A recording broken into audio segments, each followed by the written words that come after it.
This is the School Success Podcast, a podcast for school leaders to learn from other school leaders what's working and what's not, and to get inspiration and encouragement, as well as strategies to grow school enrollment, connect with families, retain teachers, recruit teachers, and everything in between. You guys are heroes, and I cannot thank you enough for pouring into this next generation that's coming behind us.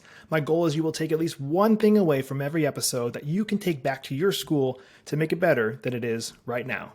Please enjoy the School Success Podcast. This podcast is brought to you by the Herzog Foundation. Time for school. Hey, School Success Makers. Welcome to another edition of the School Success Podcast. I'm your host, Mitchell Slater, joined by a new friend out of the great state of Virginia, Todd Yoho, who is the head of school at Calvary Academy in Woodbridge, Virginia. Got connected with him about a month ago or so. Talked about all things school and this startup school. They're in their first year.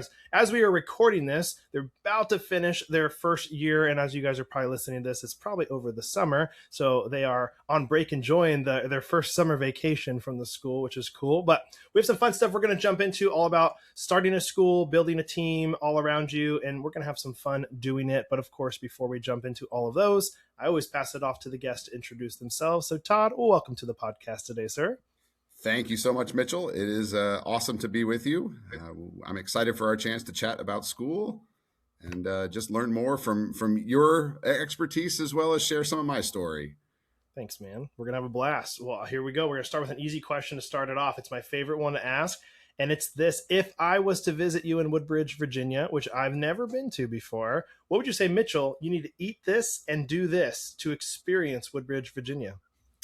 So we are located about 30 miles south of Washington, D.C. So the easy answer is to do something in D.C.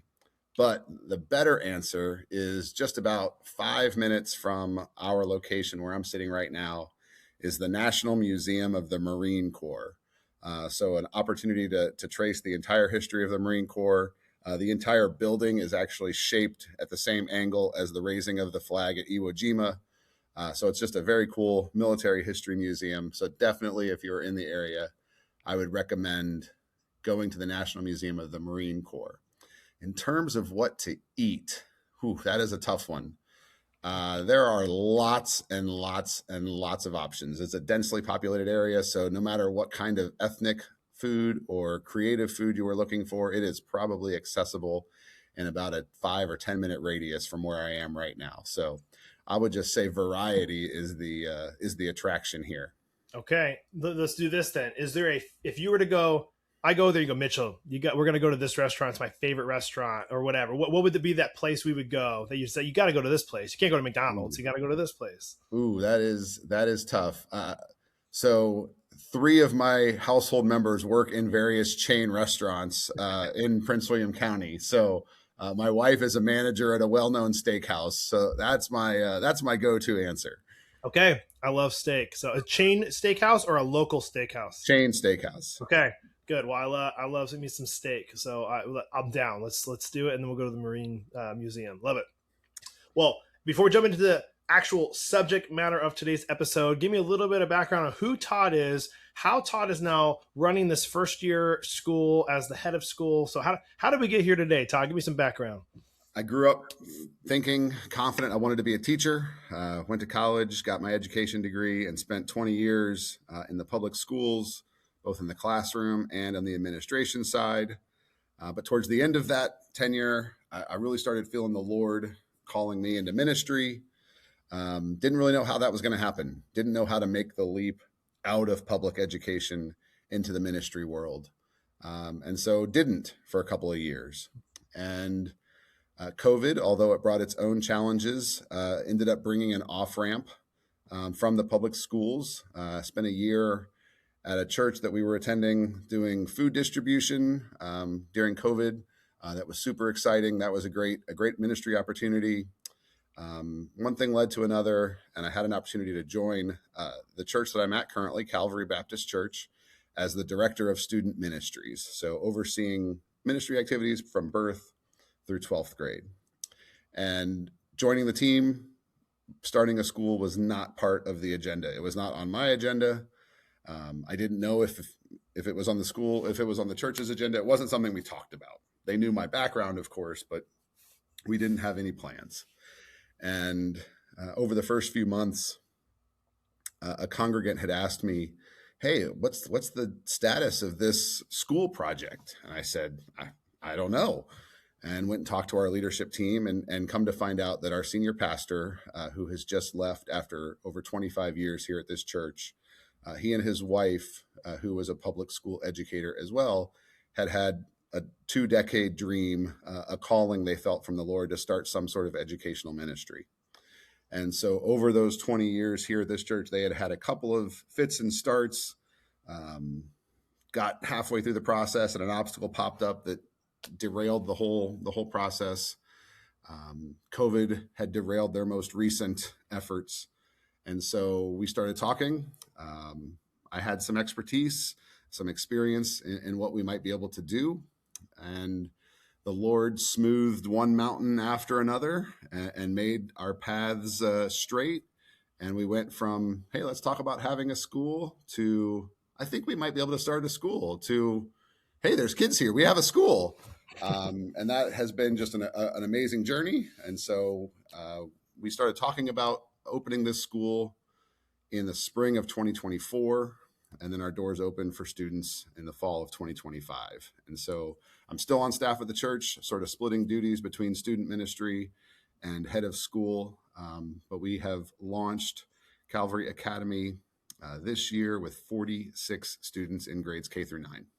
That's awesome, man. Well, what a story. I love that, even though it was derailed with COVID, which obviously I know we've heard that before from others, that it was not derailed forever. It was like reborn. And so it's awesome. And I think a first year for that many students is a great win. Obviously, we're hoping for good re-enrollment, and then a good fall that's even bigger than that. But as I think about this, you're starting this school, you learned obviously a ton in all of this. Even though I know as we're talking, it's kind of like the spring break time. Can you think back to, the beginning going, man, I really wish I had either done this differently, or I wish I had known this earlier? Is there any big glaring things that kind of like are, in your ear that you're like, oh yeah, I really wish I had this or knew this? The biggest lesson that we feel like we have learned on the fly, that we wish we had known in advance, although we also acknowledge we don't know what we would have actually done differently, is building a culture of the school while assimilating so many new kids. We use one of our classes as the example. Our 7th and 8th grade class has 11 students in it, and they were at 8 different schools last year. Whoa. And so the process of bringing in 8 different sets of uniform policies and homework procedures and holidays and how to do lunch and all of the things that are part of a school day, arrival and dismissal, attendance, whatever it might be. Even though those kids are all great and they were excited to be here, they all had their own preconceived rhythms and patterns and expectations. And so bringing them in, we knew we were going to have to create and stitch together a fabric and a culture for our school. But I think we underestimated how challenging that would be, how much time it would take, that it's not something we've accomplished, right? It's still an ongoing and maybe forever ongoing process. But when you're starting a school, obviously you only do it once. The idea of how many different backgrounds are being brought in all together, all at once, it's great. The diversity that we have is part of what we think is amazing and the Lord has blessed us with. But trying to get everyone on the same page in terms of expectations and just process definitely has been a bigger challenge than we had anticipated. Yeah, because it's new to you guys and new to them. So everybody's experiencing it for the first time and figuring out what your identity, your culture of it is. So but everybody knows what they mean when they think about school, and they have their own expectations of that. Thankfully, that should get better every year now, because you got the same core that knows who so-and-so is, the culture of the school, the policies of the school. So you're almost out of the I don't even know what you call that, but you're out of the tough infant stage. Yeah. Maybe are we out of the infant stage almost? You're drinking milk this year. You're gonna have steak this fall. It's all gonna be good, just biblically speaking here. So that's awesome. You mentioned when we first chatted about assembling a team. Now, when you say assembling a team, is this more so when it comes to, how to assemble a first staff, board of directors, advisors? What is it? What was it like to kind of assemble that first team for you guys? I would say what are probably a few obvious preliminary thoughts, but that starting a school is not a one-person show. And if you're thinking about starting a school, I would 100% advocate for doing it. Mitchell would be happy to share my email with anybody who ever wants it. Happy to connect with people to talk about how to start something like this. But don't do it by yourself. And so the first thing I did in collaboration with our church leadership was build a board of directors. So there's 4 of us that served on the board, that sat down to do everything from name the school to create the logo, the fun stuff, to writing the handbook and creating the documents and forms that parents would fill out to apply and things like that. And so that team, that core team that did all of the behind the scenes work for a year and a half before we ever opened our doors, that was the first and the absolutely fundamental team. That leadership team, that board, certainly has shaped and influenced and been involved with hiring our staff. Okay. And so that's an equally important, but that's the second team, is that staff. Our teachers are the second team, not second in importance, but second in sequence. Okay. Starting with, I was looking for leadership board members, not necessarily that were experts in starting a school. We didn't have any of those, believe it or not, in our church family. Not necessarily even classical education experts, but looking for people who were passionate about educating kids, who love the Lord, and were excited about this vision that we were still crafting about what school would look like. Those were the things I was looking for. And so the Lord brought some folks to the table that have joined that team and are faithfully still serving. We meet as a board at least once a month.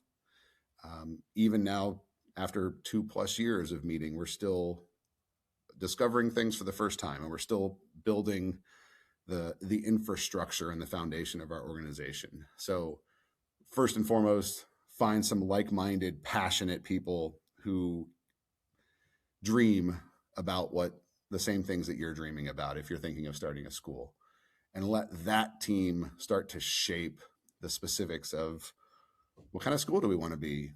What kind of staff are we looking for? Do we want to be big? Do we want to be small? Do we want to be early elementary? Do we want to be K through 12? Those things. I think it's hard if those are already predetermined in the heart of one person, to then find people who are going to match exactly that vision. We were really open. At one point in our planning, we were only going to be K through 4. And then we marched through a few steps of our process. And then we're like, well, I think we could do K through 6. That sounds right. The Lord is probably leading us to do K through 6. And we marched through a few more steps of the process, and we ended up opening as a K through 9 school. Okay. We held those things very open-handedly. That would be my second encouragement, is just to hold your core beliefs in a non-negotiable, unflinching way. But the rest of it, let the Lord lead. He brought circumstances to us that we hadn't planned for. In some cases, they might have been circumstances we wouldn't have asked for. But in many cases, they were things that we just hadn't thought to dream about. And they've been huge blessings. So some of the details, those peripheral details that are important, I don't say peripheral to mean unimportant, but I mean as in not core non-negotiables. We were just very open-handed. And the Lord really took that and reshaped our efforts as we were developing them. Man, be careful. You guys might be starting a college soon. Yeah, I don't know. I don't know. That would be exciting, but I don't have nearly the expertise or experience on that level. So I need somebody else to join the team. There you go. They're out there. They are. Hey, school success makers, Mitchell here. I just want to take a really quick break from the show to give a big, huge shout out to the Herzog Foundation. I absolutely love the Herzog Foundation. I've been friends and partners with them for a couple years now, but we're bringing it to a whole new level. And I'm excited to share that our very own School Success podcast is now featured on the Herzog Foundation Podcast Network. The Herzog Foundation is a powerhouse of resources designed to support schools like yours From free training events through the Herzog Foundation Institute to their incredible online news publication, The Lion, and of course, our new podcast, Home. They have everything you need to stay informed and inspired. And if you're dreaming of starting your own Christian school or co-op, don't miss their online course, Schoolbox. It's a fantastic resource to help you get started on the right foot. At School Success, we're proud to partner with the Herzog Foundation to bring you these valuable tools and insights. So visit herzogfoundation.com to explore all they have to offer. Trust me, you won't want to miss out on these amazing opportunities for growth and success. And I love all the people over there, and I know you guys will too. So please go check them out, and you won't be disappointed. Now, back to the show.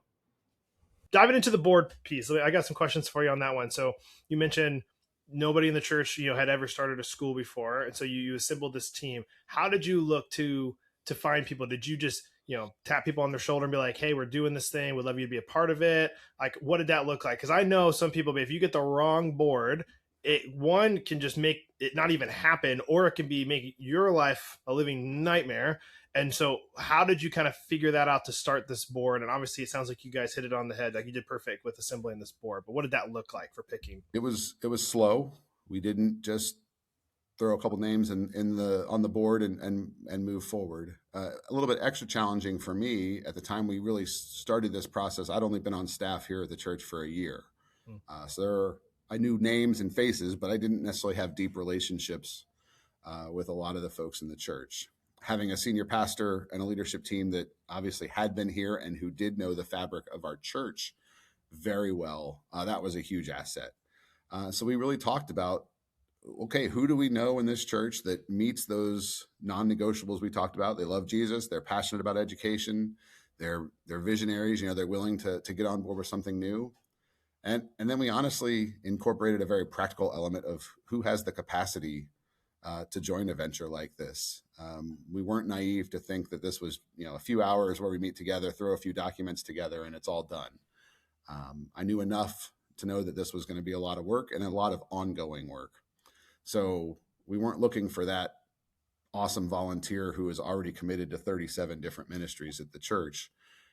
Even though they might say yes to a 38th ministry, that wasn't, we don't think that's healthy, right? We don't want someone to be overcommitted and burned out. So it took us a few months really to identify those folks. And the Lord was very gracious in bringing the right folks. We've had one board member move away, and we've already been able to replace them. So it has been a real blessing, but I would just say to anyone considering, start slow, be very intentional and very strategic about those first choices, because you're right, a wrong choice when building the foundation of the building is going to have cascading impacts as you go.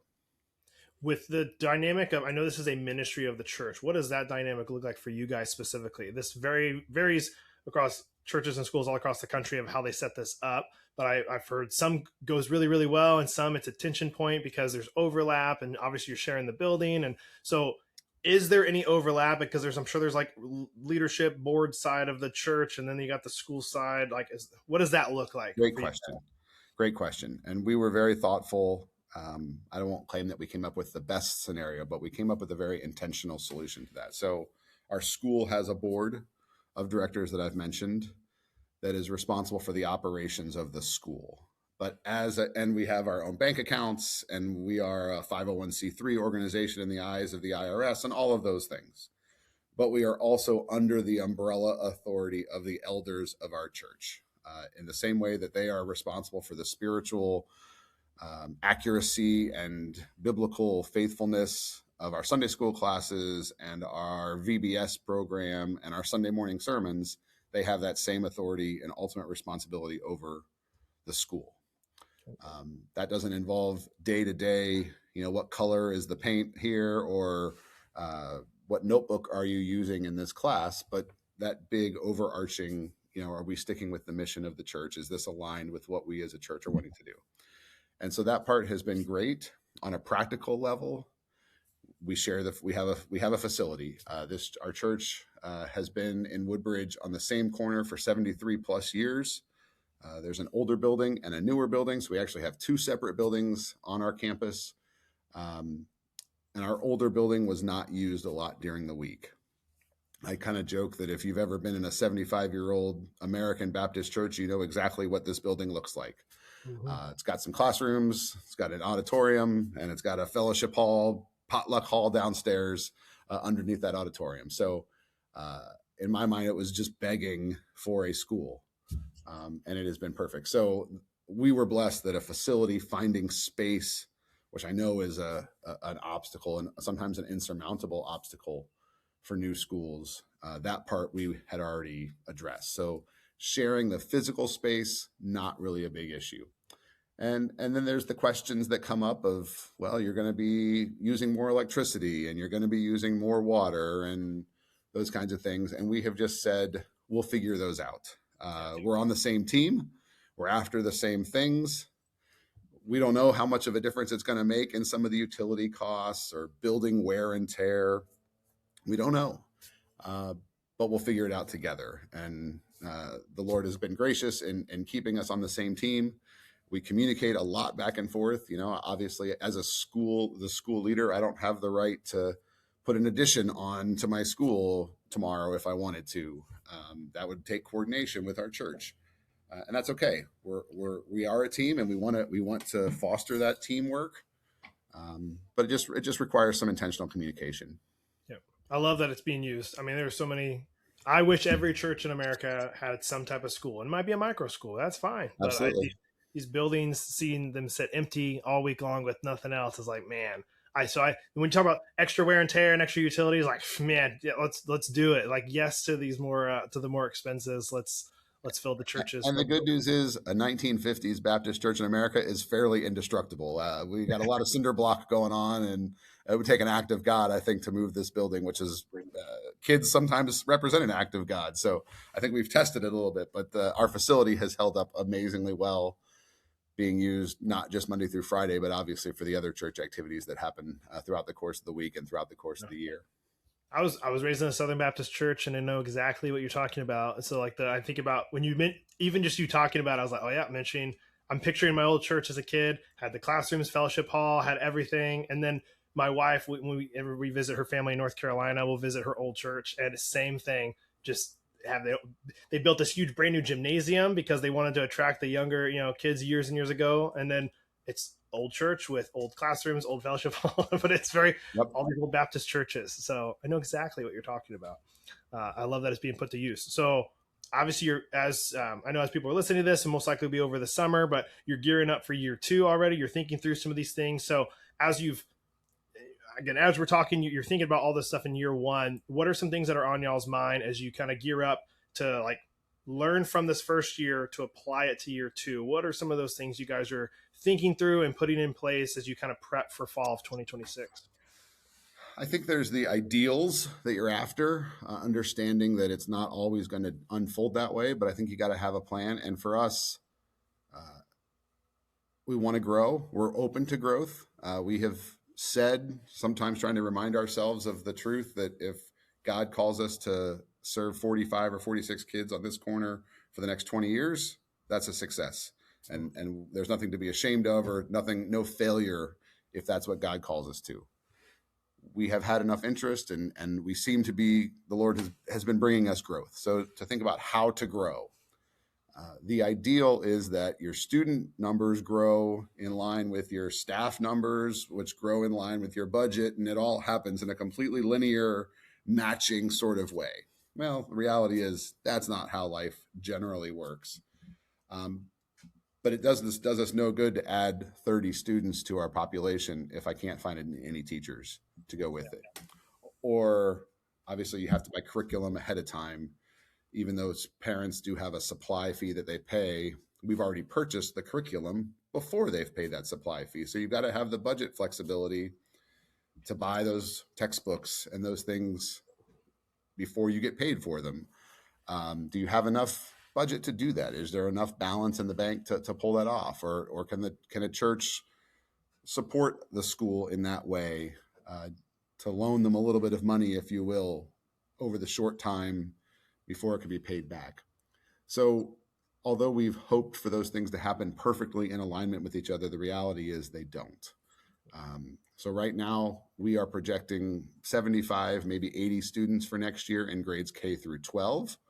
Moving from K through 9 to K through 12 means more teachers. And although you make plans and you have to be strategic, there's also an element of trusting the Lord. The Lord provided staff last year that we could never have dreamed of finding. We wouldn't have found on our own the people that we ended up finding to be some of our teachers. And we trust in the Lord to provide again, even when we can't see exactly how it's all going to work out. But we're aware, and there is this tension of, well, right now I have kids in classes that don't yet have a teacher. And we obviously have to solve that in some way, shape, or form. So growth is great. And I don't think there's anything wrong with pursuing growth that the Lord provides. And there is a process of trusting the Lord in that he is going to provide not just students, but that he will also provide a teacher. But in our experience, he doesn't generally provide them on the same day. There's a lag between one or the other, where the Lord is helping you practice some patience and some faith. And we want to be wise stewards and not grow faster than we can support. That would sully the name of our school and certainly potentially sully the Lord's name in our community if we were to commit to something that we can't follow through on. So we want to be very conscious of that. So the idea of growth, I think, is a nuanced question. Numbers are great, and everyone likes the idea of growing. But we've reminded ourselves that God doesn't guarantee that. It doesn't mean we're more successful with 70 students than we are with 45 students. And we just try to be really conscious of that as we make our plans. Hey, I just want to take a really quick break from the podcast to highlight one of our amazing partners and sponsors, ClassReach. If you're a new school administrator or founder and are struggling to keep up with all the hassles of planting a new school, like collecting tuition, communicating with parents, or handling student data, then you need ClassReach. ClassReach is the all-in-one software that helps with everything from admissions and tuition to classroom management and parent communications.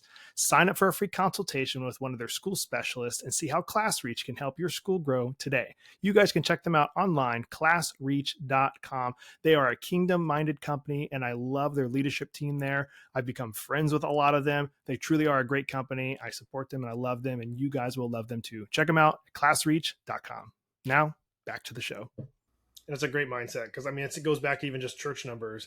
I know a lot of times people, they think it's all about the numbers and, well, how many of this, how many of that? I was like, man, I remember I used to have that mindset years and years ago because I thought that was what mattered. And then I'm like, this doesn't matter at all. Like some of these churches have 50 people. They're doing some amazing things. Right. And you got some that have 6,000 and it's more of a show. It's more of a, so I totally agree with that. I love that mindset that you guys are having as you're approaching the numbers. And I remember we had a guest on, I'm pretty sure it's aired already. He was based in Florida and he kind of broke down the numbers of students and what it ends up. Like people go, oh, we want to just grow to this number, go to this number. He goes, well, it actually might not be strategic to grow to that number because you might have the facility for X amount. But I believe, I'm not going to remember this verbatim, but he was talking about like 600 students, great threshold. But if you try to get to 700, you might as well go to 900 because it's going to be almost the same price difference or whatever because of the teacher, the building. And I was like, oh, I thought that was so fascinating because I think we naturally just go, we're just going to grow and grow, but there is parameters to keep it strategic, to keep it being good stewards of what God's given you in terms of staffing and finances. And so it sounds like you guys are you're not trying to go crazy here. You are being strategic. You are trying to be good stewards of what God's given you. And so mad respect. Sure. I love that. Well, it's a work in process. And the analogy that comes to my mind, my wife and I have 6 kids, and there are practical considerations as your family grows. What kind of car you drive, right? You got to have enough seats for all the kids. So at some point you make some decisions.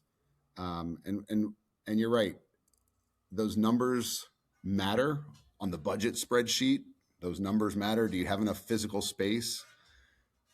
But there are things that we have enjoyed and been blessed with being a smaller school that we don't want to lose, or that we don't want to take for granted and lose by accident. Every single kid in my building knows the name of every other single kid.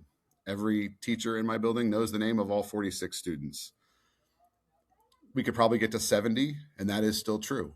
Yep. We could probably get to 90, and that is still true. But if we got to 300, that might be the right answer. That might be where the Lord leads. But at 300, it's not likely that every teacher knows the name of every student and that every student knows the name of every other student. And that would be a loss on some level. Yes, we're serving more kids. We're growing more kids in their knowledge and fear of the Lord. We're doing more good. And that might be the right answer. But there is a cost to that growth in terms of relationships, in terms of how well known a child is within the school setting. We love right now that every one of my teachers considers all of the kids their kids. Yes, there's the kids you have in class and the kids you don't have in class. But when it comes to maybe offering correction or a reminder on the playground or just a pleasant conversation on the side, we have that relationship between our teachers and our staff, our teachers and our students that is at least much more difficult to maintain at 200, 400, 600 students. Great. That's awesome. I love it. Well, it sounds like you guys are doing all the right things from what I'm hearing, what I'm seeing. So obviously congrats on this first year as you guys are finishing up. I want to end with this last question for you. We got all these school leaders listening. What would you, if you had to share one final piece of advice for the school leaders listening, could be anything, but what would that one final piece of advice be? Go slow as fast as you can. I had a boss that had that written on the whiteboard at work for a long time when I worked for a very small nonprofit. And just the idea that there's a rush to get things done. And when we're serving the Lord, we can justify rushing. I got to start serving the Lord tomorrow. But you got certain steps that have to be followed when starting a school. I would encourage, if you've been dreaming of starting a school, do it, explore it, see if you can build a team. But the first step, if you decide, I think the Lord is calling me to start a school, the first step is not opening a school. There are steps that have to happen before that. And maybe in that process, the Lord will help you see that that's not the ultimate end goal. But I would just say, if you have been thinking about it, explore it. Explore the dream, pray, ask others in your church or in your social circle who else might be like-minded, build that team, sit down and have those conversations. And as a secondary piece of advice, that's where the Herzog Foundation is a super useful resource. They have trainings on all sorts of subjects, whether you are in year 0 of planning a school or you are in year 100 of operating a school. So Herzog Foundation has been a great help for us, from everything from trying to establish a culture amongst our teachers to helping focus on not just educating students, but on the spiritual formation of students. They offer resources and training on admissions and enrollment and fundraising and all of the nuts and bolts that go into a school. So those would be my 2 related pieces of advice: is go slow, build a team, but find a resource like the Herzog Foundation that can come alongside and provide some expertise and some experience and not just the dream component. Amen. Well, I agree. Well, Todd, obviously, again, thank you for your time today and congrats on finishing up year 1. Wishing you guys, obviously, nothing but the best as you continue to grow and educate more students and the next generation there in Virginia. And thanks for taking time out of your day today. Mitchell, it's been a pleasure. Thank you so much. Well, another huge shout out and a thank you to our guests for taking time and being on the podcast today. I love the people that I get to interview in this podcast. And as always, I'm hoping you guys are able to take at least one thing away from today's episode that you can take back to your school to make it better than it is right now. Before you guys go, I do want to make sure you are aware of our 3 free resources available here at School Success. And the first one is, of course, the podcast that you're listening to right now. We are dropping weekly episodes every single Monday morning. We want to make sure you guys aren't missing out. So if you haven't subscribed, please subscribe. And if you haven't left a 5-star review, we would love a 5-star review as well. The second one is on our website, schoolsuccessmakers.com. In the top right-hand corner is a button, School Success Report. You just click that and sign up for that. We send it directly to your inbox every single week. It's full of different articles our team has either found or written to help you, the school leader, be more successful. And last but not least is our free Facebook community called School Success Makers. It's an awesome place. I'm personally in there. I'd love to see you in there as well. Get some good community around you, ask questions, and just have some fun. So make sure you are joining our free Facebook community. We'd love to see you in there. All right, guys. Well, that's it for today. We'll be back here next week with another awesome guest as usual on the School Success Podcast. We'll see you then. The views and opinions expressed in this program are those of the speakers and do not necessarily reflect the views or positions of the Herzog Foundation.